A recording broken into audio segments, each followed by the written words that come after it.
اس کو تجزیہ چاہیے ہے، اور ہمارے جو شاید بہت بڑے بڑے اسپیکرز ہیں ان کو اس پہ کام کرنے کی ضرورت ہے بارہ. تو ان چیزوں کو آپ کس طرح سے دیکھتے ہیں؟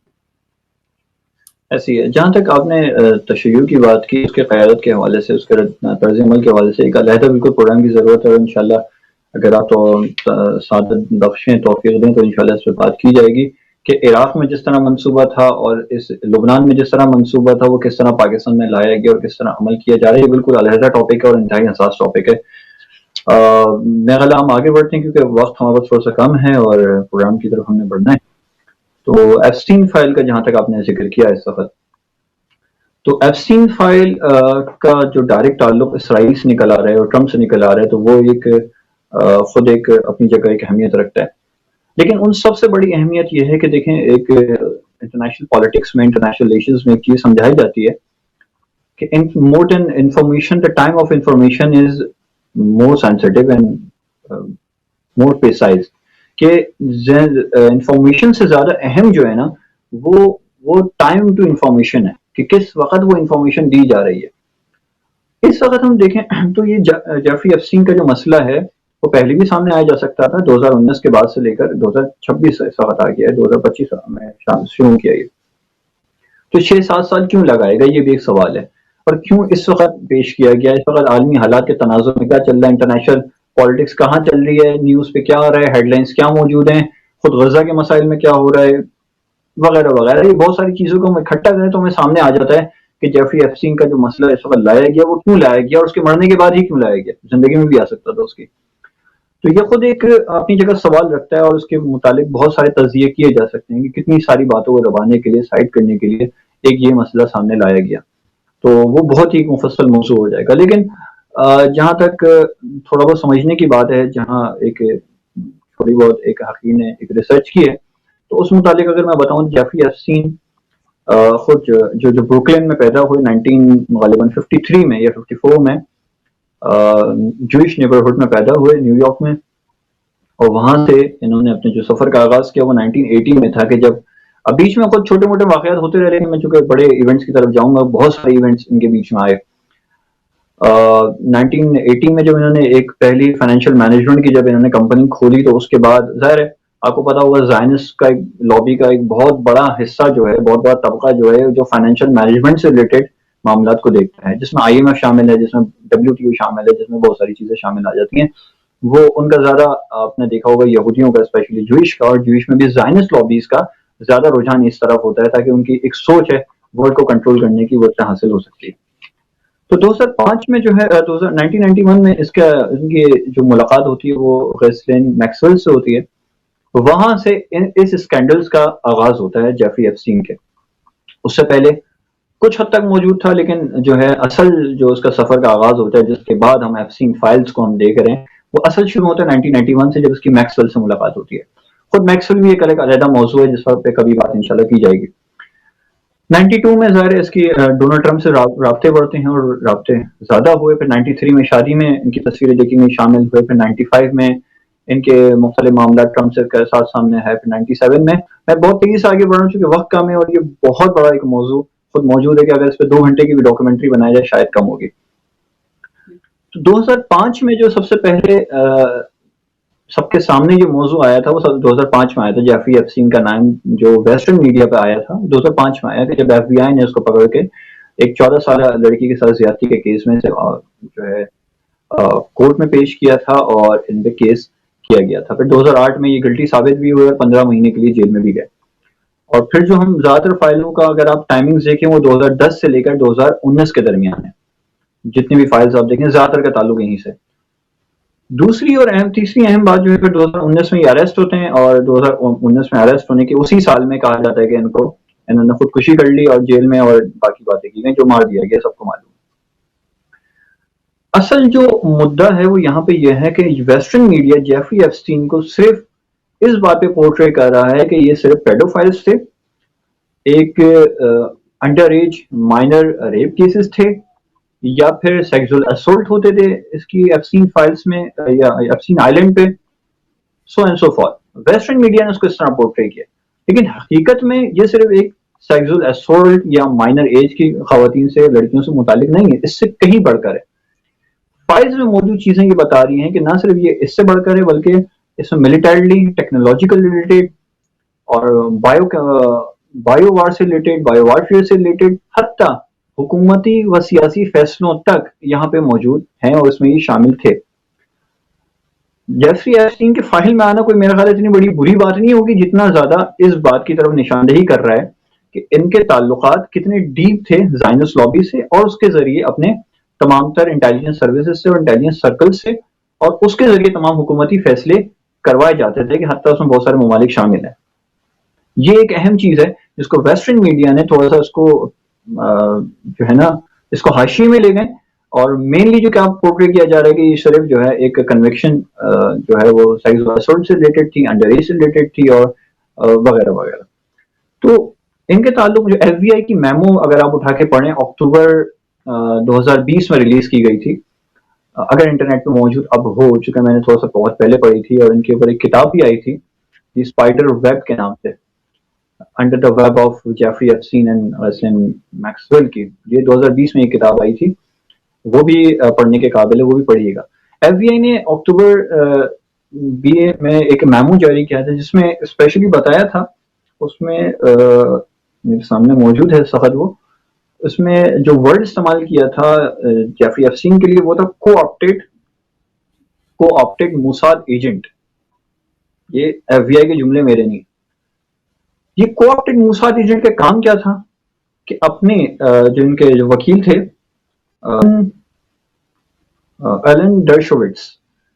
ان کے ذریعے مختلف حلقوں سے رابطے، مختلف طاقتور حلقوں سے رابطے، ان کے سیاسی و عسکری روابط اور ان کی فیصلہ سازی، یہ ایک اہم تعلقات اس میں سامنے آیا. ان کا تعلق ڈائریکٹلی کہاں سے تھا؟ یہ بیسیکلی اسپائی ایجنٹ کہاں سے پکڑے گئے کہ جب ان کے جو ایہود براک سے ان کے ڈائریکٹ تعلقات تھے، اور ایہود براک کے جو انٹیلیجنس آفیسر تھا یارون کر کے غالباً نام تھا اس کا، uni corn if I'm not wrong، uni corn کے ان سے تعلقات تھے اور یہ وہاں سے ہدایت ساری شامل ہوتی تھی اور ان کے بڑے قریبی دوستوں میں سے تھے. تو یہاں سے جو کڑیاں ملتی ہیں وہ یہ ملتی ہیں کہ کتنا اسرائیل نے ڈیپلی روٹیڈ رکھا ہوا ہے اور کتنا ایک اسرائیلی لابی جو ہے وہ مختلف ویبز کے ذریعے پوری دنیا کی فارن پالیسیز کو شیپ کری اور اپنے ٹریک میں لاتی ہے اور اس کے ذریعے باقی کام اپنے انجام دہی کرتی ہے. تو یہاں پر ان کی جہاں تک بات ہے، اگر یہ بات کی جائے کہ نہیں یہ تو صرف ایک مفروضہ ہے یا باتیں ہیں یا ایزمپشنز ہیں سو اینڈ سو فال، تو کچھ ڈاکومنٹس ہیں میں ریفر کروں گا کہ وہ آپ لوگ پڑھیے گا، یا آپ سے جو سننے والے افراد ہیں ہمارے سامعین ہیں وہ ضرور اس کو پڑھیں کہ اس کی ایک آرگنائزیشن تھی COUQ آرگنائزیشن ایک تھی کہ جنہوں نے جو ڈائریکٹلی رسپانسبل تھی کہ آئی ڈی ایف کو وہ فنڈز کرے، اسرائیلی ڈیفینس فورسز کو فنڈز کرتی تھی. اور اس پہ جو سب سے اہم بات ہے وہ یہاں پہ یہ تھی، جہاں تک ریسرچ اس ناچیز کی طالب علم کی میری رہی ہے، وہ بریگیڈز کو اڈاپٹ کرنے کے لیے کرتی تھی. یعنی اسرائیل کی ایک پالیسی ہے بیسیکلی کہ کوئی بھی افسر ایک بریگیڈ اڈاپٹ کر سکتا ہے for the sake to defend Israel. ان کی ایک باقاعدہ ایک تھیوری ہے، ایک الگ ان کی، ظاہر آپ کو پتا ہوگا کہ اسرائیل نے یہ ڈکلیئر کیا ہوا ہے کہ ہماری کوئی بھی اسٹینڈنگ آرمی نہیں ہے، we are just defence forces and so and so forth. وہ ایک الگ ٹاپک ہے باقاعدہ کہ ان کی آرمی کس طرح ورک کرتی ہے. تو بیسیکلی یہ فنڈ ریز کرتے تھے کہ ایک جو اڈاپٹ کرنے کے لیے، یعنی ایک بریگیڈ اڈاپٹ کرنے کے لیے اور ان کے تمام اخراجات کو پورا کرنے کے لیے اس آرگنائزیشن میں بیسیکلی اس کا کام یہ ہوتا تھا کہ اس کو فنڈ کرے. اس کے علاوہ 2006 میں ان کی فنڈنگ سب سے زیادہ موجود ہے، وہ جو پروون ہے، یہ بات میں ظاہر بہت ساری باتیں جو مفروضے میں انسان کر سکتا ہے لیکن یہ بات ہے وہ پروون باتوں میں سے ایک ہے، وہ JNC کر کے JNF معذرت JNF ایک آرگنائزیشن تھی اسرائیل کی جس کا کام تھا ویسٹ بینک میں، آکوپائڈ ویسٹ بینک میں اور کرانہ باختری میں اور ان علاقوں میں سیٹلمنٹس کو بڑھانا اور اسرائیلی سیٹلرز کو وہاں پہ جگہ دینا اور نئی نئی آباد کاریاں کرنا. تو یہ جس میں مختلف اس کے نام شامل بھی آئے تھے، جو صحافی تھے آپ کے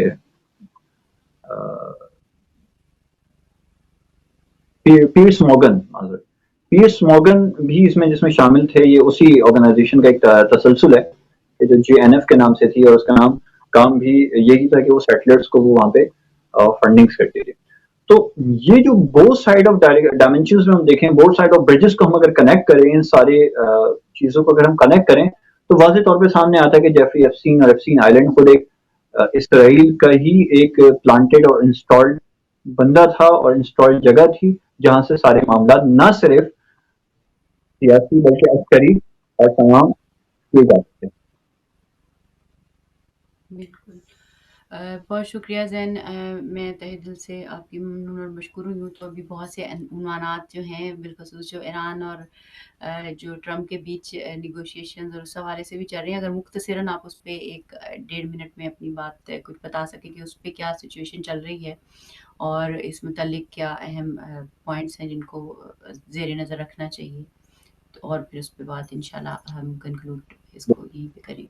اچھا, اتفاقاً جتنے بھی معاملات ہم نے آج ڈسکس کیے اور گزشتہ ہفتے میں ڈسکس کیے تھے, ان سب کا تعلق ایک ساتھ کہیں نہ کہیں کڑیاں جوڑتی ہیں. خود حتیٰ ایفسین فائل کی بھی کہیں نہ کہیں کڑی جا کے وہ ایران نیوکلیر ٹاک سے جوڑتی ہے اور ایران کے جو ہے سے بھی جڑتی ہے, اور تمام جتنے حالات و واقعات چل رہے ہیں وہ خیر ایک علیحدہ موضوع بن جائے گا کہ جتنی کڑیاں جڑ رہی ہیں ہم ان کو ملا کے ایک دیکھیں کہ ہم اس وقت کہاں پہ کھڑے ہیں. اور اتفاقاً کہ ایفسین فائل جب ریلیز ہوئی تھی تو وہاں پہ جو مہدی حسن غالباً ہے یا ایک مسلم جرنلسٹ ہے, میرے نام ذہن میں نہیں آ رہا, انہوں نے بھی اس طرف نشاندہی کی تھی کہ ایفسین فائلز ریلیز ہی بیسیکلی موساد کے کہنے پہ کی گئی ہیں, اور کی ہی اس لیے گئی ہیں تاکہ ایک پریشر ڈیولپ کیا جائے امریکن اسٹیبلشمنٹ پہ, امریکن ڈیپ اسٹیٹ پہ, کہ وہ ایران کی طرف حملے کرنے کے لیے انہیں پابند کیا جا سکے. تو اس میں صرف فائلز نہیں ہیں, باقی آگے ویڈیوز ہیں, امیجز ہیں, تقریباً 20,000 کے قریب اس میں ویڈیوز موجود ہیں جو شاید آگے آنے والے وقت میں یہ ریلیز کریں. تو اس کا کہیں نہ کہیں تعلق جا کے ایرانی مذاکرات سے بھی ملتا ہے. تو ٹرمپ نے ظاہر ہے جب آپ نے دیکھا ہوگا حملہ, آپ تھوڑا سا نا کرونالوجیکل آرڈر میں ہم دیکھیں تو جب حملہ کرنے کو کہا گیا, جب حملہ پیچھے روک لیا گیا تو معلوم ہوا کہ ایفسین فائل میں ٹرمپ کا نام آ گیا, خبریں آ گئی. ٹرمپ نے کہا نہیں میں حملہ کر رہا ہوں, اگلی خبر کیا ہے کہ ایفسین فائل سے جو ہے نا مثلاً وہ ٹرمپ کا نام نکال دیا گیا. تو بالکل ایک کڑیاں واضح طور پر ہمیں جڑتی ہوئی نظر آتی ہیں. تو ابھی اس وقت جو کام چل رہے ہیں, جو بات نیوکلیئر حوالے سے ہے, جو مذاکرات کیے جا رہے ہیں, میرا خیال ہے ناقابل حل ہیں. یعنی جو تجزیہ موجود ہے, جو ملک آپ کے وجود کے ہی دشمن ہو, اس سے مذاکرات کیسے کیے جا سکتے ہیں, اور مذاکرات ہو بھی گئے تو اس کا نتیجہ کیا ہے. تو اگر یہ لوگ اگر یو ایس اور اسرائیل اتنے ہی زیادہ ہمدرد ہیں ایران کے, تو وہ شاید 20,000 جو انہوں نے سینکشنز لگائی ہیں وہ شاید اس میں سے کوئی کمی کرتے, کوئی ریلیف دیتے. لیکن چونکہ وہ وجود کے ہی دشمن ہیں, خود انقلاب کے ہی وجود کے دشمن ہیں, تو یہ ساری باتیں کرنا تو ایک ٹائم گیننگ کا کام ہے اور صرف ایران کو انگیج رکھنے کی ایک مصلحت ہو سکتی ہے. گزشتہ ہفتے بھی آپ کو یاد ہوگا جب ایران پہ حملے کی ہم بات کر رہے تھے تو اس میں ایک پوائنٹ یہاں پہ ریز ہوا تھا کہ ایران کو مذاکرات کے ذریعے بیسیکلی ایران کی عوام, حکومت, اسٹیٹ ساری ایک پیج پہ کھڑی ہوئی ہے اس وقت ایران کے دفاع کے لیے اور ایک مکمل جوابی حملے کے لیے, بھرپور ریٹیلیشن کے لیے. اور مذاکرات کرنا بھی اس کی ایک کڑی تھی کہ ایرانی جو حکومت ہے یا ایرانی عوام ہے اس کو بھرپور ریٹیلیشن سے روک لیا جا سکے اور عوام کو اور حکومت کو ایک پیج سے ہٹایا جا سکے. تو یہ بھی اس کی ایک کڑی تھی. تو اس وقت مسقط میں چل رہے ہیں, اور نیوکلیر جس طرح ایران نے کہا تھا کہ ہم نیوکلیر کے علاوہ کوئی بات نہیں کریں گے, بیلسٹک میزائل پہ ہم بات نہیں کریں گے, تو اس کا ایک جواب خود ایران نے بھی دیا کہ جب مذاکرات ہو رہے تو خرم شہر 4 کے نام سے ایک بیلسٹک میزائل کرا, 1500 کلو گرام اس مواد موجود, وار ہیڈز کی کیپیبل ہے صلاحیت رکھنے کا, اور 2,000 کلومیٹر اس کی رینج ہے. تو یہ خود ایک جواب تھا ایران کا کہ ہم کیا چاہ رہے ہیں اور کیسے چاہ رہے ہیں. میرا خیال ہے خود ایک تجزیہ اس میزائل نے دے دیا ہے. بالکل, بہت بہت شکریہ زین, میں تہہ دل سے آپ کے ممنون اور مشکور ہوں. انشاءاللہ ان موضوعات کو ظاہر ہے بہت سے اسپیکٹس ہیں جو کھل سکتے ہیں, لیکن ظاہر ٹائم ہمارے پاس اتنا ہی تھا آج, تو میں تہہ دل سے آپ کی شکر گزار ہوں. اور اب ہم اپنے اگلے سیگمنٹ کی طرف بڑھیں گے جس میں ہمارے ساتھ موجود ہیں ہماری بہت ہی پیاری سسٹر عالمہ مقصودہ نقوی صاحبہ. ہم ان کی طرف بڑھتے ہیں اور دیکھتے ہیں کہ ظاہر ہے یہ آخری کچھ دن چل رہے ہیں, یعنی یہ week mid of the next week جو ہے انشاءاللہ ماہ رمضان شروع ہو جائے گا, تو کس طریقے سے ان آخری دنوں کو ہم منائیں ان دا سینس کہ اپنے دلوں کو اس انداز سے تیار کر سکیں کہ اب اس رزق کو لے سکے جو قرآن حکیم کی صورت میں اللہ تعالیٰ ہمیں ماہ صیام کی فارم میں دینا چاہتا ہے. تو ان کو کس طریقے سے بیسٹ یوٹیلائز کرتے ہوئے ہم ماہ صیام میں داخل ہو سکتے ہیں, کیسے استقبال ماہ رمضان کر سکتے ہیں, اس پہ بات کریں گے. ہمارے ساتھ موجود ہے ہماری بہت پیاری سسٹر عالمہ مقصودہ نقوی صاحبہ. السلام علیکم سسٹر, بہت بہت شکریہ اور بہت معذرت آپ کو انتظار بھی کرنا پڑا کیونکہ کچھ پہلو ابھی بھائی کے ساتھ ہم ڈسکس کر رہے تھے حالت حاضرہ کے حوالے سے, تو آپ کو کے حوالے سے تھوڑا انتظار بھی کی زحمت بھی ہوئی ہوگی، تو اس کے لیے ہم دلی طور پہ معذرت چاہیں گے۔ اور آپ سے یہ جاننا چاہیں گے کہ ظاہر ہے آخری یہ کچھ دن رہ گئے ہیں ماہ شعبان کے، اور استقبال ہم کرنے جا رہے ہیں ماہ صیام کا، تو تھوڑا سا ان دونوں کا رشتہ، ان کا کنیکشن جو بنتا ہے، اور ان دنوں کو ہم کیسے بیسٹ یوٹیلائز کریں کہ ماہ صیام کا جو استقبال ہے وہ بڑے جو اس کے شایع نشان کیا جا سکے۔ ایک جو مومن کے لیے ظاہر ہے یہ بہت خوش بختی کی بات ہوتی ہے کہ اگر وہ ان مہینوں کی اہم ترین ساعتوں میں وہ ساری چیزیں حاصل کر سکے جو اللہ تعالیٰ ہمیں عطا کرنا چاہتا ہے۔ تو کیا بتانا چاہیں گے اس متعلق آپ؟ جی بسم اللہ الرحمن الرحیم رب اشرح لی صدری ویسر لی امری واحلل عقدۃ من لسانی یفقہوا قولی۔ اور علیکم السلام سسٹر فائزہ، آپ بالکل بھی سوری نہ کہے، میں تو سن رہی تھی آپ کی باتیں اور بہت ہی خوبصورت باتیں تھیں، اور وہ باتیں جو آج کی ضرورت ہے، جو ہماری بات، جو بھائی کی بھی بات آپ کی ہو رہی تھی کہ ایپسٹین فائل،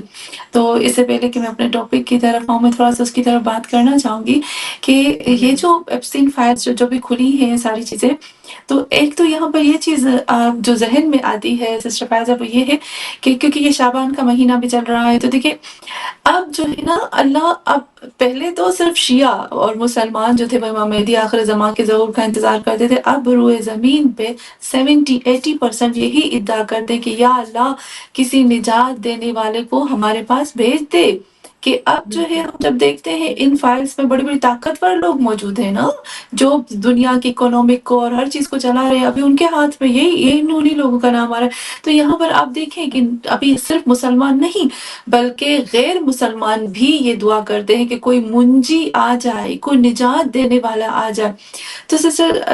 فائزہ، یہ بات ایک پروف ہے ہمارے لیے کہ زمین اب تیار ہو گئی ہے کہ ظہور امام مہدی ہو جائے۔ یہ ایک ہمارے پاس ایک چیز بھی آتی ہے۔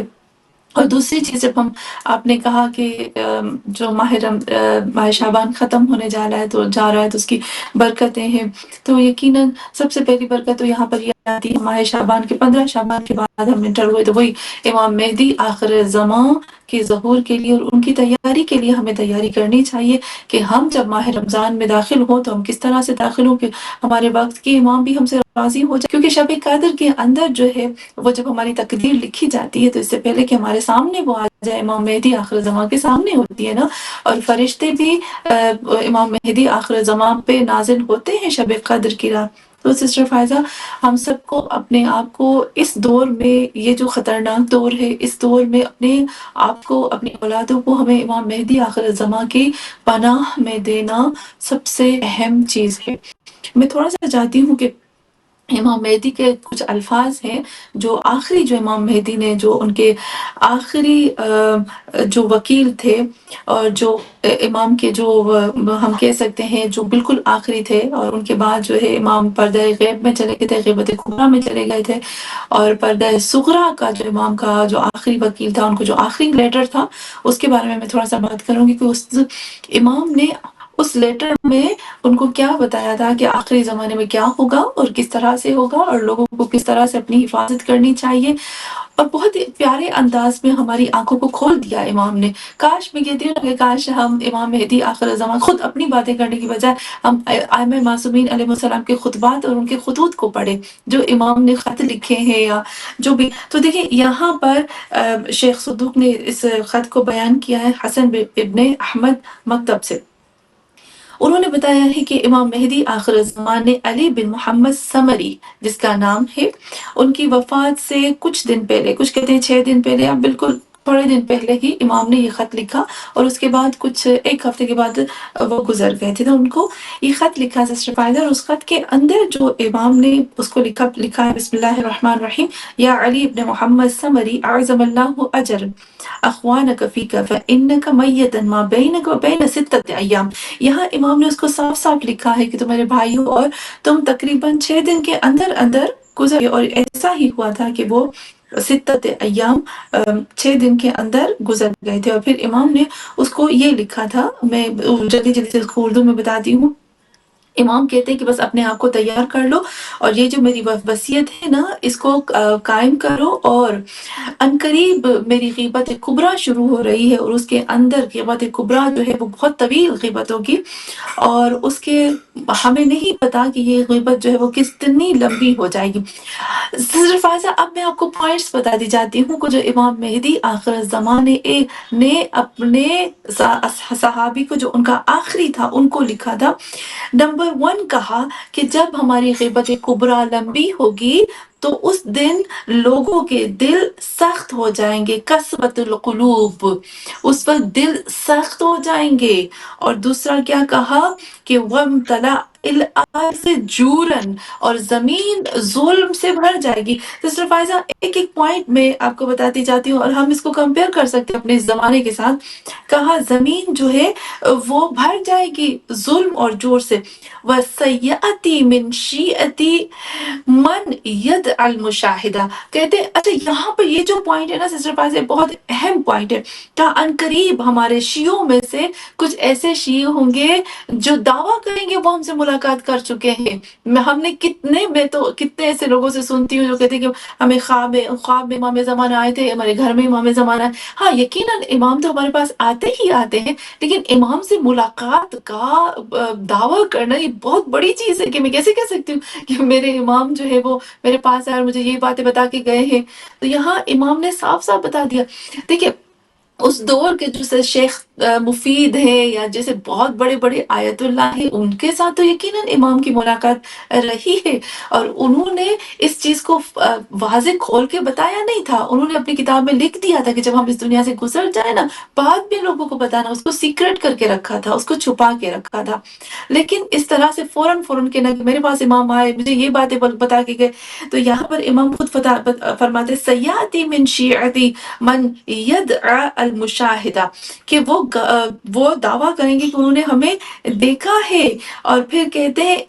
الا فمن ادعى المشاہدہ قبل الخروج السفیانی والصحت فهو کذاب المفتر۔ یہاں کتنا صاف امام نے بتا دیا کہ اگر کوئی یہ ادعا کرتا ہے کہ میں نے امام کو دیکھا اس سے پہلے کہ سفیانی خروج کرے، یعنی سفیانی کے خروج کرنے سے پہلے وہ اگر مجھے دیکھے تو یہ میرے اوپر تہمت ہوگی، یہ جھوٹ ہوگا کہ وہ کہے گا کہ میں امام سے ملاقات کی۔ اور پھر امام نے خود کہا کہ اس سے پہلے کہ 2 امام نے چیزیں کہا اس سے پہلے کہ سفیانی خروج کرے، اور اس سے پہلے کہ آسمان سے ایک چیخ نکلے، ایک سیحا جس کو کہتے ہیں جیسے سور پھونکی جائے گی، یہ آواز اس سے پہلے اگر کوئی ادعا کرتا ہے کہ میرے امام سے ملا تو وہ جھوٹا ہے اور وہ مجھے کبھی بھی نہیں دیکھ سکتا۔ اور پھر امام نے یہ کہے ولا حول ولا قوت الا باللہ العلی العظیم، اور پھر امام نے اس دعا کو پڑھا۔ تو سسٹر فائزہ یہاں پر جو امام ہمیں باتیں بتاتے ہیں یقیناً بالکل سچ ہے کہ زمین جو ہے وہ ظلم سے بھر چکی ہے، دل جو ہے سخت ہو گئے۔ تو اب آپ دیکھیں کہ یہ جو ماہ شعبان ختم ہو رہا ہے اور ماہ رمضان آ رہا ہے، تو اس سے پہلے خدا نہ خواستہ اگر ہمارے دل سخت ہو چکے ہیں تو ہمیں یہ کوشش کرنی چاہیے کہ ہم اپنے دلوں کو نرم کر لیں۔ اور امام نے ایک لفظ فرمائے تھے سسٹر فائزہ، شیخ مفید کو اپنے خط میں لکھا تھا کہ اے شیخ مفید، بہت لمبا سا خط تھا پہلا خط، اور اس میں 2-3 الفاظ ایسے خاص تھے کہ بہت اس کو ہمیں جاننا چاہیے۔ کہا تھا کہ شیخ مفید اگر ہمارے شیعہ آپس میں ایک ہو جاتے، ایک دوسرے سے محبت کرتے، لڑائی جھگڑا بغض کینہ حسد ایک دوسرے کے دلوں سے نکال دیتے تو ہم کب کا ظہور کر چکے ہوتے، یعنی میں کب کا ظہور کر چکا ہوتا۔ تو سسٹر فائزہ ایک پوائنٹ امام ہمیں یہ بھی بتاتے ہیں کہ دیکھو یہ جو مہینہ ہے اور ابھی تمہاری تقدیر لکھی جائے گی، تو تم اب اس سے پہلے کہ ماہ رمضان میں داخل ہو جاؤ تم روزے رکھنا شروع کر دو، عبادت کرنا شروع کر دو، تسبیح کرنا شروع کر دو، بھوکے رہنا شروع کر دو، شب قدر کے اندر داخل ہو جاؤ، اس سے پہلے کہ تم اپنے دلوں کو صاف کر دو۔ کیونکہ جو دل ہوتے ہیں نا، جو بغض اور کینے اور نفرت سے دل ہوتے ہیں نا، اس کے اندر رحمت، محبت، شفقت، یہ ساری چیزیں نہیں ہوتی، اس کے اندر ایمان نہیں ہوتا، تو اس سے پہلے کہ ہم ماہ رمضان میں داخل ہو جائیں، ہم اپنے دلوں کو صاف کرنا ہے، گندگی غلاظت سے صاف کر کے پھر ہمیں جو ہے وہ ماہ رمضان کے اندر داخل ہونا ہے۔ سسٹر فاضل ایک لفظ کہوں گی، پھر میں اس کو اسٹاپ کرتی ہوں، اور پھر ہم کچھ ایسی دعائیں ہیں جو اچھا دو چیزیں اہم ہے جو میں چاہوں گی۔ امام رضا نے اپنے صحابی سے فرمایا تھا کہ اے ابا سلت، آخری جمعے کو،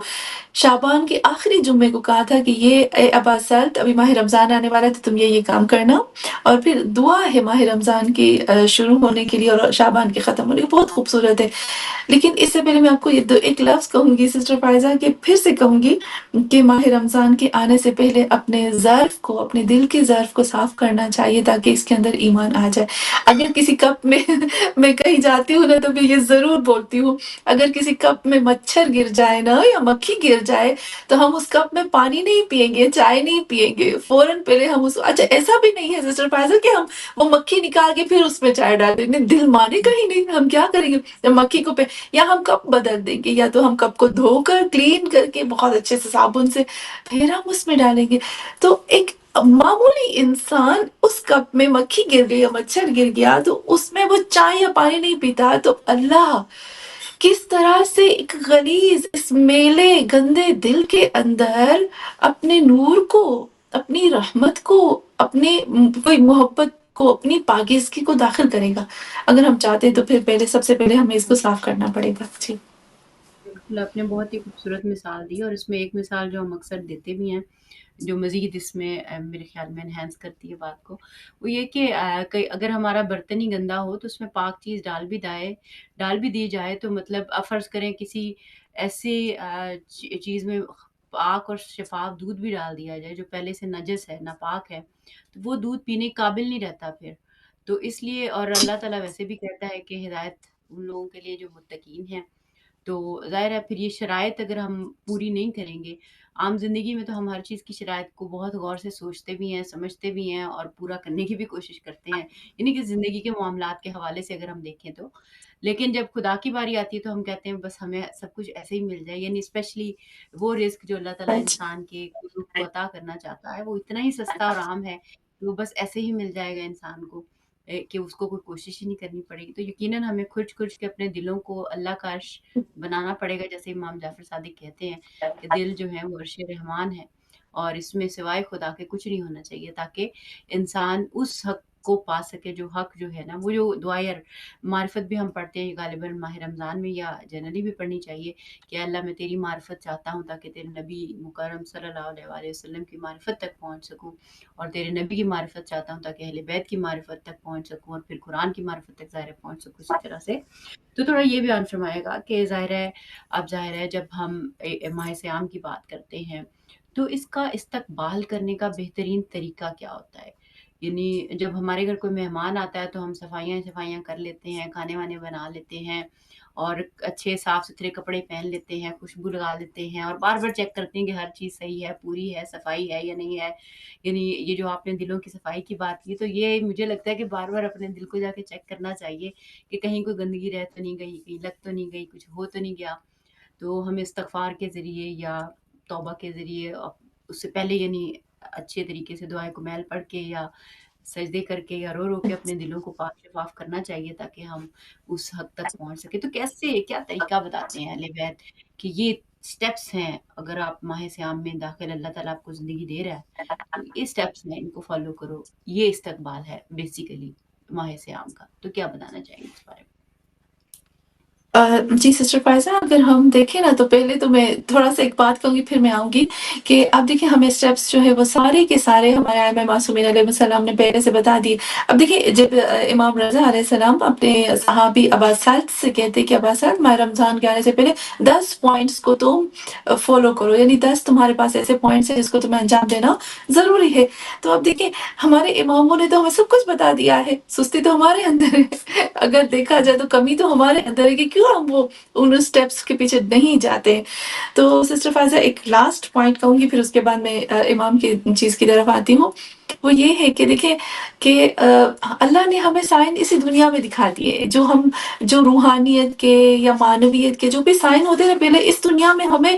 پریکٹیکل اللہ نے کر کے دکھایا. دیکھیں ابھی آپ نے بہت پیاری بات کہی کہ جب ہم دودھ اور جب میلے برتن میں دودھ ڈالتے ہیں تو وہ دودھ پھٹ جاتا ہے. یہ ایک بہت بڑی سائن ہے اور یہ سب کو پتا ہے کہ جب برتن میلا ہو تو دودھ ڈالو تو وہ دودھ پھٹ جاتا ہے. یا فار ایگزامپل اچار کی بھی یہ کوالٹی ہوتی ہے نا کہ اگر اس کے اندر کوئی کیڑا یا کوئی چیز آ جائے یا اس کے اندر ایون اس کے اندر کوئی میلا چمچ ہی چلا جائے تو پھر وہ اچار خراب ہو جاتا ہے، ورنہ وہ سالوں تک چل رہا ہے. تو ایک بہت بڑی سائن ہے ہمارے لیے کہ اللہ بتاتا ہے اپنے اندر کی غلاظت کو صاف کرو، اپنے اندر کو صاف کرو تو تم ایسے نور میں جاؤ گے کہ وہ نور دائمی نور ہوگا، وہ ابدی نور ہوگا. تو اس کے لیے پھر میں آتی ہوں امام رضا علیہ السلام کے دروازے پہ کہ جو امام رضا علیہ السلام نے اپنے اصحاب سے کہا، فرمایا کہ یہاں کہتے ہیں کہ دخلت، یہاں خود عباس بتاتے ہیں کہ جب میں امام رضا علیہ السلام کے پاس آیا، دخلت علی علی ابن الحسن ابن علی ابن موسیٰ رضا علیہ السلام فی آخر الجمعہ من شعبان فقال لی یا ابا سعد. کہتے ہیں کہ میں جب امام رضا علیہ السلام کے پاس آیا تو امام نے مجھے آخری جمعہ شعبان کے کہا، ان شعبان قد مضى، کہ ہم نے دیکھا کہ شعبان جو ہے وہ گزر گیا، قد مضى یعنی گزر رہا ہے، تقریباً گزر چکا ہے، تھوڑا سا بچا ہے. اور پھر اکثر وہذا آخر الجمعہ، یہ اس کا آخری جمعہ ہے، تو اس میں تمہیں کچھ کام کرنے ہیں. سب سے پہلے کہا کہ ابا سعد کہ تم جو ہے اس جمعے کو پہلے کہا کہ گزر چکا ہے، وَعَلَيْكَ بِالْإِقْبَالِ عَلَى مَا يَعِينِكَ، کہا کہ فَتَدَارُكْ فِي مَا بَقِيَ. اتنی خوبصورت بات کی یہاں پر سسٹر فائزہ، کہا کچھ پارٹ گزر گئے، اب کچھ پارٹ بچے ہیں، اب تمہارے پاس کچھ ہی دن باقی ہے تو تمہیں اس کچھ دنوں کا فائدہ اٹھانا چاہیے. ہو سکتا ہے سسٹر فائزہ کہ میں نے پورا مہینہ کچھ بھی نہ کیا ہو، میں نے اچھے سے روزے نہیں رکھے ہو، میں نے دعائیں نہیں مانگی ہو سکتا ہے. میں یہ نہیں کہوں گی کہ کبھی کبھی میں یہ نہیں کہوں گی کہ یہ تو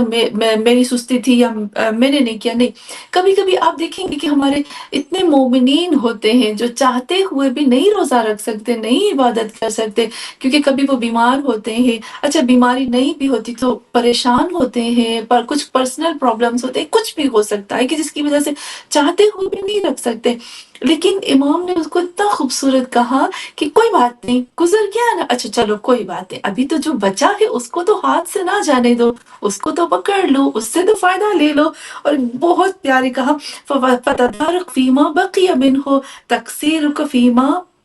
مزہ منہ وعلیک بالاقبال علی ما یعینک. اور یہاں بہت ہی پیارے طریقے سے امام رضا نے کہا کہ اب تمہیں کیا کرنا ہے کہ تمہیں اس 3-4 دنوں کے اندر فضول کاموں کو چھوڑ دینا ہے. اب جو ہے اب مجھے دیکھنا ہے کہ پورے دن میں کیا دیکھتی ہوں، کیا کرتی ہوں، میری پوری جو روٹین ہے اس کو مجھے چیک کرنا ہے صبح سے لے کے اس میں سے مجھے ڈیلیٹ کر دینا، نکال دینے کہ وہ جو ایکسٹرا کام ہے یا فضول کام ہے، اس 4 دنوں میں تو مجھے الرٹ ہو جانا ہے. تو فضول کاموں کو، جو کام میرے فائدے کے نہیں ہیں، ان کو اس میں سے نکال دینا ہے. نمبر 1 کام یہ کرنا ہے. نمبر 2 جو امام نے فرمایا کہ کہا وَتَرَكَ مَا لَا يَعِينُكَ، وہ کام جو تمہاری مدد ہی نہیں کر سکتے آگے بڑھنے میں، اس کو سائڈ پہ رکھ دو. وَأَكْثَرَ مِنَ الدُّعَاء. نمبر 2 اس مہینے میں تمہیں بہت زیادہ دعا مانگنی ہے. اب سسٹر فائزہ یہاں پر ہم لوگ، میرے ذہن میں آئے گا، جو مثلا جیسے میں ہوں، میرے ذہن میں تو فوراً آ جائے گا اچھا اکثر میرے دعا 24 گھنٹے مصلی پہ بیٹھی رہوں، اس کا مطلب ہے کہ میں ہر وقت وضو میں نہیں، ہو سکتا، پاسبل نہیں ہے میرے لیے کہ میں 24 گھنٹے مصلی پہ بیٹھوں. مجھے بہت زیادہ دنیا کے کام بھی ہوتے ہیں، گھر کے کام بھی ہوتے ہیں. تو دعا کا مطلب یہ نہیں ہوتا کہ بس آپ مصلی پہ بیٹھ جاؤ. دعا کا مطلب ہوتا ہے پکارو، وضو با وضو بے وضو جس سے بھی ہو، پر اللہ کو پکارتے رہو، اللہ کے ساتھ باتیں کرتے رہو، اللہ کے ساتھ ڈسکس کرتے رہو، اللہ کو بتاتے رہو. واستغفار ہے دوسرا کام جو آتا ہے، وہ ہے استغفار کرو اللہ کے لیے. میں ہمیشہ کہتی ہوں کہ استغفار کے جو روٹ ورڈز ہوتے ہیں نا وہ ہوتے ہیں غفر، اور غفر کی جو اصل میننگ ہوتی ہے وہ ہوتا ہے کہ اپنے آپ کو دھو کے صاف کر کے کلین کر دینا. غفر کی میننگ ہوتی ہے دھو کے صاف کر کے کلین کر دینا کہ دوبارہ وہ میلا نہ ہو اور اس کو کور کر دینا. تو استغفار یعنی اللہ سے طلب کرو کہ اے اللہ میں نے پورے 11 مہینے اپنے وجود کے اوپر ظلم کر لیا، بس اب میں چاہتی ہوں کہ تو اتنا صاف کر دو کہ میں دوبارہ کبھی بھی گناہ کی طرف جا سکوں. تو استغفار جی. پھر تیسری چیز جو آتی ہے سسٹر فائزہ وہ ہے تلاوت القرآن. یہاں پر اب پھر سے بات آئے گی کہ میں تو نہیں کر سکتی پورے سپارے 2 سپارے 3 سپارے میں نہیں پڑھ سکتی. میں خود اپنی بات کروں گی سسٹر فائزہ، میں نہیں پڑھ سکتی ہوں 3 4 سپارے. تو آپ کو پتہ ہے تلاوت قرآن کا مطلب کیا ہے؟ مطلب یہ ہے کہ آپ جو نماز کے اوقات ہیں اس میں آپ بیٹھ جاؤ، جتنی بھی قرآن کی سورہ پڑھ سکتے ہو پڑھ لو، جو آپ کو حفظ ہے پڑھ لو.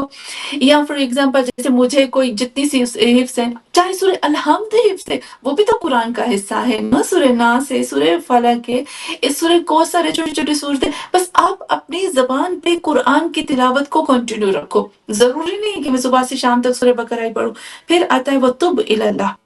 من ذنوبک. بہت ہی پیاری چیز کہی کہ ایک ہو گیا کہ فضول چیزوں کو اپنی زندگی سے نکال دو جو تمہاری مدد نہیں کرتی ہیں آگے بڑھنے میں. دوسرا کہا دعا، تیسرا کہا استغفار، چوتھا کہا تلاوت قرآن، اور پانچویں جو پوائنٹ کہا وَتُبْ إِلَى اللَّهِ مِن ذُنُوبِكَ. تم اللہ سے توبہ کرو اپنے گناہوں کے بارے میں. توب کا مطلب ہوتا ہے کہ دوبارہ واپس پلٹ کے آؤ، کیونکہ جب ہم گناہ کرتے تو ہم اللہ سے دور ہو جاتے ہیں. تو تب الی اللہ من ذنوبک، توبہ کرو، واپس آ جاؤ، اور جو بھی تم گناہ کر چکے ہو لیقبل شہر اللہ علیک. سسٹر فائزہ یہ 6 پوائنٹ ایسے ہیں کہ اگر یہ کر لیے تو ماہ رمضان ہمیں قبول کرے گا، ورنہ مشکل ہے ماہ رمضان کا ہمیں قبول کرنا. کیسے خوبصورت نے کہا وَتُبْ إِلَى اللَّهِ کہ توبہ کرو اللہ کی طرف تاکہ تمہیں قبول کرے ماہ رمضان، قبول ہونا ہو جائے تمہارے لیے ماہ رمضان کے لیے، یا تم خالص ہو جاؤ، پیور ہو جاؤ ماہ رمضان کے. پھر کہا وَأَنْتَ مُخْلِصٌ لِلَّهِ، اور تم جو ہے اللہ کے لیے مخلص ہو جاؤ عز و جل. اللہ کے لیے مخلص ہونا کیا بات ہے؟ سسٹر فائزہ اکثر ہم کسی کی عزت کرتے ہیں، کسی کو فار ایگزامپل کسی کے لیے میں نے بہت زیادہ کام کیا اور آگے سے مجھے اس نے تھینک یو بھی نہیں بولا، مجھے فون بھی نہیں کیا، مجھے میسج میں بھی نہیں تھینک یو بولا، ایسے مجھے بھلا دیا جیسے کہ میں نے کچھ کیا ہی نہیں، تو میرا دل جلتا ہے. ایک نارمل ہے نا، انسان کی نیچر ہے، انسان کی فطرت ہے کہ وہ انس طلب کرتا ہے. اب مجھے نہیں کہا کسی نے تھینک یو، شکریہ کہ تم نے اتنا کھانا بھیجا، تم نے اتنی خیال کیا. تو یہاں پر میری نیت جو ہے، اگر میری نیت میں اللہ نہیں ہوگا تو مجھے تکلیف ہو، مجھے اس نے شکریہ نہیں کہا. لیکن اگر میری نیت میں اللہ ہوگا تو مجھے پرواہ نہیں ہوگی کہ وہ مجھے شکریہ کہے، تھینک یو کہے، میسج کرے نہ کرے، مجھے فرق نہیں پڑتا. تو اپنے آپ کو مخلص کر دو خدا کی ذات کے لیے. وَلَا تَدَعْنَ أَمَانَةً فِي عُنُقِكَ. اور پھر یہاں امام فرماتے کہ ہر امانت جو تمہاری گردن میں ہے اس کو ادا کرو. سسٹر فائزہ اب میرے پاس تو کسی نے کوئی پیسے یا کوئی چیز یا جیولری کوئی چیز نہیں رکھی ہے، تو میں اس میں کیا سمجھوں کہ امانت کس چیز کو امانت کہتے ہیں. دیکھیں یہاں پر امام ہمیں یہ بتاتے ہیں کہ امانت پیسہ، چیزیں، مٹیریل چیزیں نہیں ہوتی ہے. امانت کسی کی بات، کسی کا سیکرٹ، کسی کی راز، کافی ایسی چیزیں ہوتی ہیں جو ہمارے پاس کوئی رکھ کے جاتے ہیں. اگر میرے پاس کوئی آتا ہے اور اپنی بات بتاتا ہے تو اس نے ایک امانت رکھی ہے پاس، تو یہ میری گردن پر اس کا حق ہو جائے گا کہ میں اس امانت کو صحیح طریقے سے رکھوں جس طرح سے اس نے مجھے بیان کیا ہے. تو جو تمہاری گردن پر امانت ہے اس کو صحیح طرح سے ادا کرو. اور پھر آتے ہیں، ایک ہو گیا کہ فضول چیز دعا، استغفار، تلاوت قرآن، توبہ کرنا اور پھر مخلص ہونا اللہ کے لیے، امانت یہ سات، اور 8ویں چیز جو میرے مولا نے فرمائی ہے وہ یہ ہے سسٹر فائزہ، وَلَا فِي قَلْبِكَ حِقْدًا مُؤْمِنًا إِلَّا نَزَعْتَهُ۔ یہاں پر جو 8ویں چیز کہی ہے سسٹر فائزہ وہ یہ ہے کہ ولا فی قلبک، اور تمہارے دل کے اندر کسی بھی مومن کے لیے کوئی بھی بغض کینہ نہیں ہونا چاہیے۔ تو یہاں پر آپ دیکھیں کہ امام نے کتنا خوبصورت کہا کہ کسی مومن کے دل کے اندر، کسی بھی تمہارے دل کے مومن کے لیے بغض نہیں ہونا چاہیے، سوائے اس کے کہ تم اس کو صاف کر کے کھینچ کے نکال کے پھینک دو۔ سسٹر فاضہ مجھے کیسے پتا چلے کہ یہ مومن ہے کہ نہیں ہے؟ آپ دیکھیں مجھے کیسے پتا کہ یہ مومن ہے کہ نہیں ہے؟ اچھا کبھی کبھی ہے کہ مجھے بہت پیاری بات لگی کہ اگر آبر کی بھی ہے، بہت زیادہ آیت اللہ کی ہے کہ جب ہم کسی کو دیکھتے ہیں نا بے حجاب ہے، حجاب نہیں ہے، تو ہم فوراً اس کے لیے کہتے ہیں یہ تو مومن نہیں۔ ایسا نہیں ہے، کتنی ایسی ہماری بہنیں ہوتی ہیں جو فی الحال جو ان کو ابھی پتہ نہیں ہوتا حجاب کیا ہے کیسے ہے، ابھی نیو ان کے لیے بہت ہے سب کچھ، تو وہ اتنی مومنہ ہوتی ہیں سسٹر فائزہ، میں نے ان کے اندر بہت ایمان کو دیکھا ہے، بہت زیادہ، اور وہ جو ایمان ہوتا ہے نا آہستہ آہستہ اتنا آگے بڑھتا ہے کہ ایک وقت آتا ہے کہ اللہ ان کو ایسی توفیق دیتا ہے کہ وہ سب سے بہترین حجاب پہ آ جاتی ہیں۔ تو پھر ہمیں کسی کو جج کرنے کی، وہی کہتے ہیں نا، مجھے کسی کو جج کرنے کے لیے مجھے کوئی حق نہیں ہے۔ اور دوسرا کہ اگر کوئی مسلمان ہے سامنے سے ہے تو ہر مسلمان میرے لیے مومن ہے، کیونکہ مجھے نہیں پتا کہ اندر کس کے کتنا ایمان، مجھے نہیں پتا سسٹر فائزہ کہ اللہ کس سے کتنی محبت ہے، میں نہیں کہہ سکتی ہوں۔ تو یہاں پر ہر مسلمان کے لیے اپنے دل سے بغض کو، کینے کو نکالنا چاہیے۔ بظاہر اگر میں نے کسی کو دیکھا ہے تو مجھے فوراً اس کے لیے سوء ظن چاہیے اور اس کے لیے مجھے پوزیٹیو سوچنا چاہیے۔ وَلَا ذَنْبًا أَنْتَ مُرْتَكَبًا، یہاں پر بھی کہتے ہیں کہ کسی بھی ایسے گناہ میں مبتلا مت ہونا، ہر گناہ کو ترک کر دو، کیونکہ پھر کہتے ہیں اقلعت عنہ، اور پھر کیونکہ اگر تم اس کو انجام دو گے تو تم اللہ سے دور ہو جاؤ گے، پھر تم ماہ رمضان میں بالکل بھی صحیح طریقے سے وہی ایمان کے ساتھ داخل نہیں ہو جاؤ گے۔ تو ہر گناہ جس مرتکب ہوتے ہو تمہیں پتہ ہے، کیونکہ ہر انسان اپنے آپ کو اچھے سے جانتا ہے، اس کو وہیں پہ روک لو۔ اور پھر 10ویں چیز جو امام نے کہا سسٹر فائزہ، بہت ہی پیاری چیز کہا، اتق اللہ، اللہ سے ڈرو۔ میں ہمیشہ ہم اکثر یہ بات کرتے ہیں کہ اتق اللہ کا مطلب یہ نہیں ہوتا کہ ڈرو، یعنی اس کی جو روٹ میننگ ہوتی ہے بچاؤ، الرٹ ہو جاؤ، اپنے خدا کو راضی کرنے کے لیے ہر وہ چیز جو تمہیں اللہ سے دور کرتی ہے اس کے لیے الرٹ ہو جاؤ۔ 11ویں چیز کہا وَتَوَكَّلْ عَلَيْهِ مِنْ سَرَائِكَ وَعَلَانِيَّتِكَ، اور تم توکل کرو اللہ کے اوپر، چھپکے سے بھی کرو اور کھلم کھلا بولو کہ مجھے اللہ پہ توکل ہے۔ صرف کچھ لوگ ہوتے ہیں نا وہ بولتے ہیں اللہ پہ توکل ہے، اللہ پہ توکل ہے، لیکن اندر میں کبھی جب ان کو دکھ ملتا ہے نا تو ان کو پورا توکل کی جو اندر سے وہ حقیقت ہوتی ہے وہ پتہ چل جاتی ہے۔ تو یہاں پر اللہ نے کیا کہا کہ سرائک و علانیک، اپنے توکل کو ظاہر کر دو خدا کے سامنے، ظاہر بھی کر دو، چھپکے سے بھی کر دو، تو دونوں چیزیں جو ہے وہ کرنی چاہیے۔ جلدی جلدی سے اس کو کرتی ہوں، اور پھر یہاں پر امام فرماتے ہیں وَمَن يَتَوَكَّلْ عَلَى اللَّهِ فَهُوَ حَسْبُهُ، اور جو بھی اللہ پہ توکل کرتا ہے اللہ اس کے لیے کافی ہے۔ إِنَّ اللَّهَ بَالِغُ أَمْرِهِ قَدْ جَعَلَ اللَّهُ لِكُلِّ شَيْءٍ قَدْرًا۔ پھر امام جو ہے وہ آیت کو پڑھتے ہیں کہ جو بھی اللہ پہ توکل کرتا ہے اللہ اس کے لیے کافی ہے، اور بے شک اللہ جو ہے وہ اپنے امر کو، حکم کو، کام کو پہنچا دیتا ہے۔ اور پھر وَأَكْثَرَ مِنْ أَنْ تَقُولُ فِي مَا بَقِيَ مِنْ هَذِهِ الشَّهْرِ، اور جو بھی کچھ اس مہینے میں بچا ہے، اس کو یہ جو میں نے بولا ہے اس کو انجام دو۔ إِن لَمْ تَكُنْ غَفَرْتَ لَنَا فِيمَا مَضَى مِنْ شَعْبَانَ فَاغْفِرْ لَنَا فِيمَا بَقِيَ مِنْهُ، بہت ہی پیارے لفظ ہے یہاں پر سسٹر فائزہ، یہاں کہتے ہیں کہ اللہ سے کہو اللہم ان لم تکن غفرت لنا، اے اللہ اگر تم نے ہمیں پورے ماہ رمضان میں تم نے ہماری مغفرت نہیں کی، ہمیں معاف نہیں کیا، ہمیں کلین نہیں کیا، کوئی بات نہیں خدایا، کوئی بات نہیں ہے، فیما مضى من شعبان فاغفر لنا فیما بقی منہ، تو کوئی بات نہیں اے اللہ، یہ جو باقی ماہ رمضان کا حصہ بچا ہے نا، جو باقی پارٹ بچا ہے ماہ رمضان، اس میں ہمیں معاف کر دو. یعنی کوئی بات نہیں، آج معاف کر دو، کل معاف کر دو، پرسوں معاف کر دو، جیسے رمضان سے پہلے پہلے جتنے بھی دن ہیں ماہ شعبان کے، اس کے کسی ایک گھڑی میں، کسی ایک وقت میں ہمیں معاف کر دو. فَإِنَّ اللَّهَ تَبَارَكَ وَتَعَالَى يُعْتِقُ فِي هَذِهِ الشَّهْرِ رِقَابًا مِنَ النَّارِ. تو یہاں کہتے ہیں کہ ماہ شعبان میں جب بھی جو بھی کوئی اس طرح سے اللہ سے دعا مانگے گا تو اللہ اس کی مغفرت فرمائے گا، اور اللہ جو ہے وہ اپنے بندے کو جہنم کی آگ سے بچائے گا، اور اس کے لیے جہنم کی آگ کو حرام قرار دے گا. اور پھر اس طرح سے حرمت شہر رمضان، اور پھر اس کے لیے ماہ رمضان جو ہے وہ ہوتا جائے گا. اور اتنے خوبصورت انداز میں اگر کوئی بندہ ماہ رمضان میں داخل ہوتا ہے تو اس کی سچویشن کیا ہے، اور پھر وہ کس طرح سے ماہ رمضان کو حاصل کر سکتا ہے. اگر کوئی اس طرح سے ماہ رمضان میں داخل ہوگا نا سسٹر فائزہ، تو اس کا مطلب ہے کہ اس زندگی کا سب سے بہترین ماہ رمضان اس کا وہ ہوگا، اور بہترین تقدیر اس میں لکھی جائے گی، بہترین مغفرت اس میں ہوگی، رحمتیں اس میں آئیں گی، اس کے لیے دروازے جو ہے وہ کامیابی کے کھل جائیں گے، اگر ہم نے امام کی اس بات پر عمل کیا تو.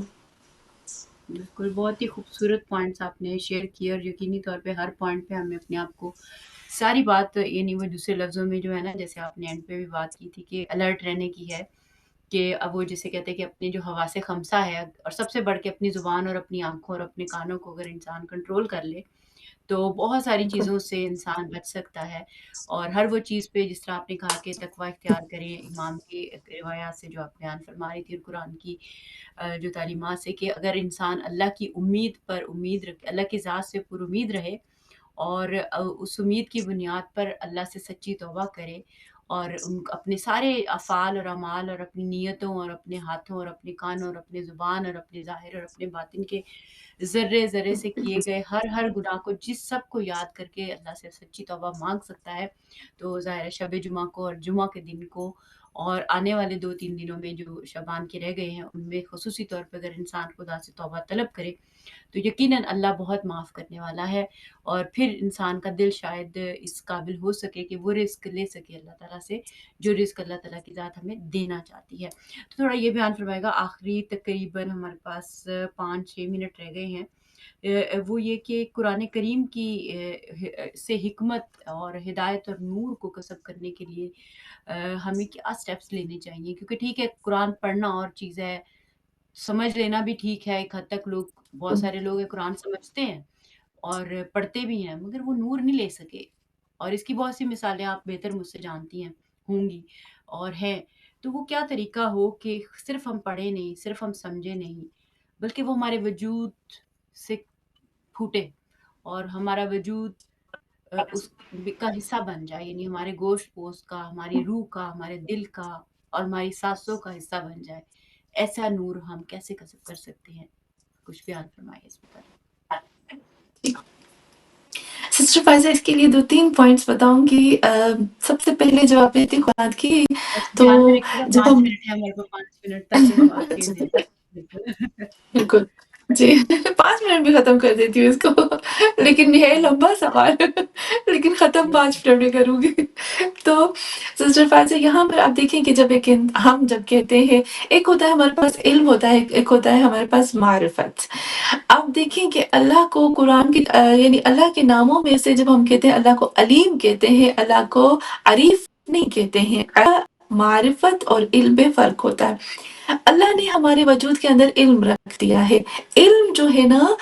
وہ جو اندر کے احساسات ہیں نا وہ ان کو نہیں لا پاتا. جیسے ابھی آپ نے کہا کہ وہ روح کے اندر جو کشش، جو عشق ہوتا ہے، یہ محبت، وہ معرفت سے آتی ہے. آپ دیکھیں من عرف نفسہ فقد عرف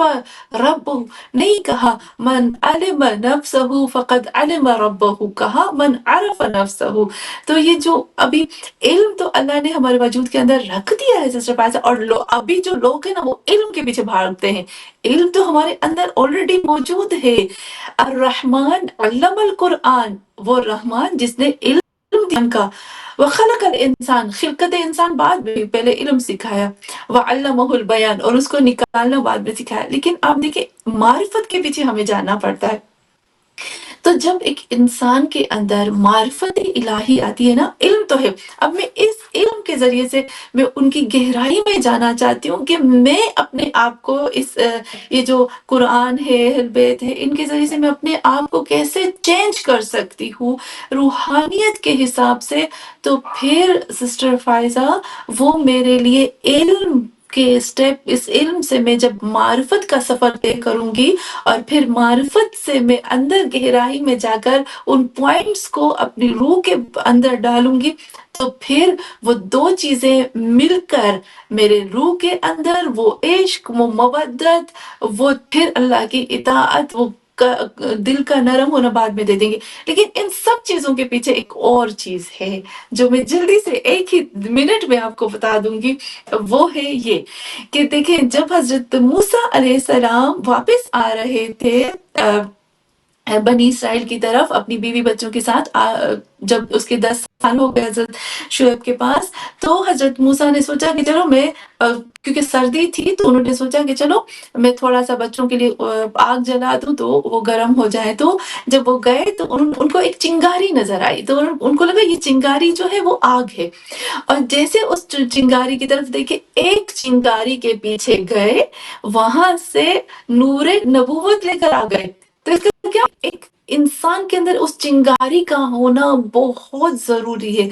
اگر یہ چنگاری ہوگی نا سسٹر فائزہ، تو ہی ہم نور ہدایت، تو ہی ہم یہ ساری اللہ کی جو ہدایت نور ہے، برکت عشق ہے، یہ سب حاصل کر سکیں گے. یہ چنگاری جب اس کسی انسان کے وجود میں نہیں ہے نا، تو ممکن ہی نہیں. وہ رسول کے ساتھ رہ کر بھی نہیں لے پائے تھے نا کچھ ایسے، جیسے ہمیں پتا ہے ابو سفیان تھے، ابو جہل تھے، انہوں نے تو رسول خدا کو دیکھا تھا پھر بھی وہ نہیں لے پائے تھے. تو یہاں پر اس چنگاری کا ہونا بہت ضروری. اور یہ چنگاری کون جلاتے ہیں؟ ماں باپ اپنے بچوں کو بچپن سے جلاتے ہیں. تو یہ پوائنٹس ہے اگر ہم اس پر عمل کریں. بالکل، بہت بہت شکریہ سسٹر مقصودہ. یقیناً یہ چنگاریاں عشق کی ہیں، محبت کی ہیں اور ظرفیت کو بڑھانے کی ہیں، اس درد اور دل سوزی سے قرآن کریم سے جڑ جانے کی ہیں، جو قرآن کریم ہمیں حکمت، ہدایت، نور اور عروج اور کمال کے سفر پہ لے جانا چاہتا ہے، تاکہ ہم کمال بھی پا سکیں، پرفیکشن کا سفر بھی کر سکیں، قربت خدا کا سفر بھی کر سکیں، اور قربت رسول خدا اور قربت اہل بیت کا سفر بھی کر سکیں، قربت قرآن کا سفر بھی کر سکیں، اور اس سارے سفر کے ساتھ ساتھ وہ ترقی اور وہ جمال بھی اظہار کر سکیں جو اس دنیا کے حوالے سے ہمیں درکار ہے. تو ہم شاید یہ سوچتے ہیں کہ رب جس کمال کی طرف ہمیں لے کر جانا چاہتا ہے اس کا مطلب یہ ہو جاتا ہے کہ ہم شاید دنیا سے کٹ جائیں گے. تو ایسا نہیں ہے، بس یہ کہ اللہ تعالیٰ ہمیں شفاف اور پاک دیکھنا چاہتا ہے، جیسے ہم اپنے گھر پاک اور شفاف دیکھنا چاہتے ہیں، بالکل ایسے اللہ ہمیں ہمارے دلوں کا جو گھر ہے، وہ کہتے ہیں نا کہ لڑائی معاف کرو، دل اپنا جو اللہ کا گھر صاف کرو. تو وہ جو اپنے ہمارے دلوں میں نفرتیں، کشیدگیاں، دوریاں، رنجشیں، سب کو معاف کر دیں، سب سے محبت کریں، سب سے دعا کریں. یہی سب سے اہم میسج آتا ہے اور یہی بنیاد بنے گا کہ ہم رب سے ہمارے برتن جو ہے نا، ظرف جو ہے سیدھے پڑے ہوں گے کہ کچھ چنگاریاں ہمارے وجود کا حصہ بن سکیں. بہت بہت شکریہ سسٹر مقصودہ، میں تہ دل سے ممنون اور مشکور ہوں. انشاءاللہ ماہ سیام میں آپ سے اور بھی ہم کچھ سیکھنے کو ہمیں بہت کچھ ملے گا انشاءاللہ تعالی.